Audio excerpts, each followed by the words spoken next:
বন্ধুরা সবাইকে জানাই শুভ দুপুরের অনেক প্রীতি ও শুভেচ্ছা। একটা মা ও মেয়ের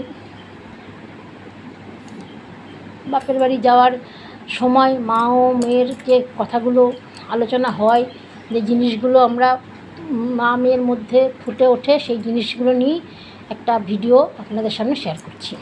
মা ও মেয়ের কথাবার্তা। মা, আমি আসছি, এই তো 4:32 ট্রেন ধরে।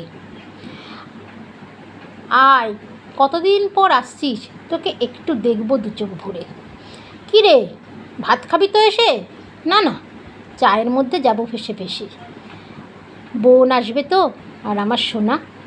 এটা সারপ্রাইজ থাকুক, এখনই জানাবো না। ঠিক আছে মা, তাহলে রাখি ফোন। ট্রেন ঢুকে গেছে।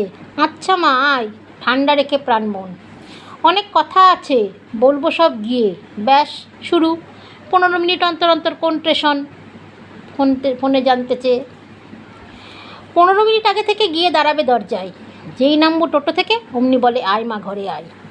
তারপর একটু বসেই ঘরে করে গরম গরম চা, সঙ্গে চায়ের সাথে দেয় বিস্কুট। আমি বলি খাবো না। তখন রেগে বলে, ওই বেশি নাটক করিস না তো, কখন ভাত খেয়েছিস, একটু কিছু খাতো। সন্ধেবেলায় মাখি মুড়ি, চানাচুর, পেঁয়াজ লঙ্কা দিয়ে, সঙ্গে দুধ চা বা কফি, আর এক মুঠো মুড়ি আনন্দকে সঙ্গে নিয়ে। পরে আড্ডা গল্প সেরে রান্নাঘরে গিয়ে ভাত বসাই। যেই 10টা বাজে তখনই রাতের খাবারে হাঁক দেয়। পরে খেয়ে এসে একটু টিভি দেখে শুয়ে পড়ি। গুড নাইট বলে সকলকে জানিয়ে নতুন স্বপ্ন গড়ার জন্য নতুনভাবে লড়াই শুরু করি। সকালে উঠে চায়ের সাথে জলখাবার শুরু। রুটি তরকারি মিষ্টি দিয়ে বাড়ির পানে হাঁটার আগমন শুরু। যেই মাকে বলি বাড়ি যাই 6:32 ট্রেনে, শুনে তো মায়ের চোখের জল ছলছল। বলে ঠিক আছে, যা সাবধানে।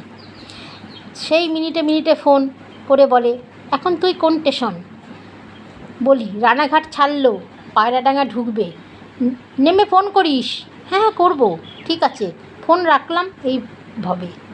হালিশহর নেমে ফোনে বললাম, নেমেছি ঠিকঠাক, এবার অটোতে বসে বাড়ির পানে যাওয়া যাক। বাড়ি পৌঁছে মা জিজ্ঞেস করে, করবি কী রান্না? বলি আলু সেদ্ধ, ডাল, আর কিছু না। বাড়ি এসে স্নান করে চা খেয়ে একটু বিশ্রাম নিয়ে পরে যাই রান্না বসাতে। রান্নাঘরে গিয়ে সেদ্ধ করে ভাত করে খেয়ে তারপরে শুয়ে পড়ি। পরের দিনের কী করব তারই রুটিন করি। ধন্যবাদ।